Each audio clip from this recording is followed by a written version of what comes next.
Some stories begin in the light. This one begins in the dark. It starts in a small house where the floors were cold, cupboards were often bare. A boy named John D. Rockefeller was born into this world of want. He knew the quiet chill of poverty. He felt the heavy blanket of fear that settles on a family with too little. He watched his mother's face, etched with worry in the flickering lamplight. Doubt was the air he breathed. The world outside seemed vast and indifferent. It was a place that could swallow a boy whole. Yet inside this boy, a small fire was lit. The boy's father was a ghost in their lives.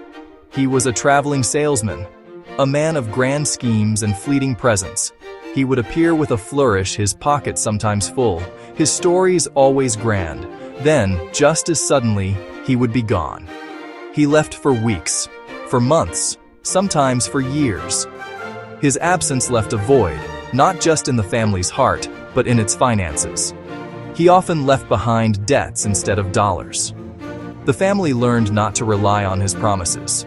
They learned to survive on their own. They learned the hard truth that you can only count on what you build yourself. In this void stood his mother. She was the family's anchor in a constant storm. She taught her son that work was a duty and discipline was a virtue. At the age of 16, John found his first real job. He was an assistant bookkeeper in a small firm. The office was quiet. The work was methodical. For John, it was a revelation. He was given a small blank book, Ledger A. In this book, he recorded every financial transaction, no matter how small. He treated Ledger A like a sacred text. He earned 50 cents a day. He spent 5 cents on a piece of fruit. He gave a few cents to his church. Accounting gave him order in a chaotic world. They are built slowly, methodically, 1 cent at a time. And that was the beginning. With a few $100s saved, earned through relentless work and fanatical frugality, he decided to start his own business. He formed a partnership to trade in grain, hay, meat. He put on his best suit, ledger in hand, and went to the banks. They saw only a boy. They saw risk. They said no. Investor after investor turned him away. For a moment, the old fears crept back in. Perhaps they were right. Perhaps his dream was too big. But the boy who had survived a cold childhood was not so easily broken. When fear came, he returned to his numbers. When doubt arose, he returned to his plans.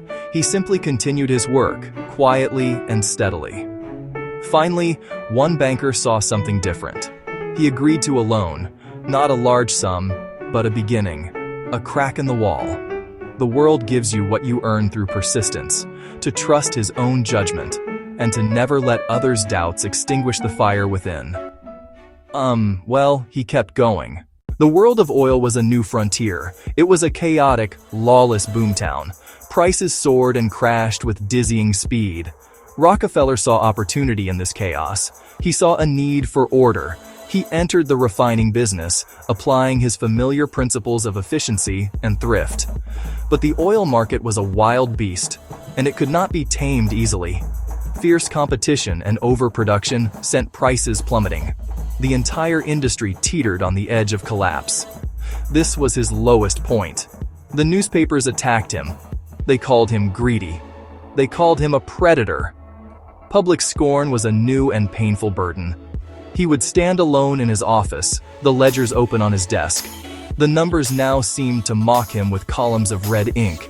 His partners were panicked. His advisors urged caution, even retreat. The pressure to surrender was enormous. He was standing on the precipice of utter ruin, but in this crucible of fear, his character was fully revealed. In the heart of the storm, Rockefeller did not retreat. He advanced. With the market in ruins, refineries were cheap. While competitors were desperate to sell, he was ready to buy. He used his saved capital and hard-won credit to acquire struggling rivals at a fraction of their worth. He was not just buying buildings. He was buying barrels. He was buying control. He brought scattered, warring pieces under one orderly command. His comeback was the result of 1,000 small, disciplined actions. He found ways to use byproducts that others threw away. He negotiated favorable rates with the railroads, leveraging volume to lower costs. He built pipelines. He built storage tanks. He built distribution networks. Standard Oil grew with astonishing speed. It became an empire. He had not just survived the crisis, he had used it to forge an empire stronger than anything the world had ever seen. Through it all, he remained the same quiet, disciplined man. Well, that was his rise. He gathered his partners, looked them in the eye, and spoke with a quiet, unshakable certainty. "The storm is here," he said, "but we will not break. We will hold steady. We will be the last ones standing." He held to that. Factories ran day and night. Trains moved a steady river of oil across the nation. Pipelines moved a steady river of oil across the nation, lighting homes, fueling the machines of a new industrial age. His comeback was complete, a quiet, steady, unstoppable victory, born from the ashes of near-certain defeat. Imagine a sunrise. The first light spills over the horizon, chasing away the shadows of a long night. It illuminates a new day, full of promise. This is the final lesson of John D. Rockefeller's story. His life was a journey from darkness into light. The triumph was not the wealth. It was not the power. The triumph was the sunrise itself. It is a blueprint for building a life. The tools he used are available to us all. The first tool is discipline. It is the choice to do the hard thing, the necessary thing day after day. It is counting the cents. It is keeping the ledger. The second tool is consistency.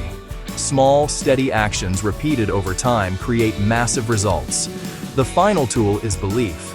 It is the quiet, internal fire that you refuse to let anyone extinguish. Begin now. Start small. Trust the slow, steady work of time.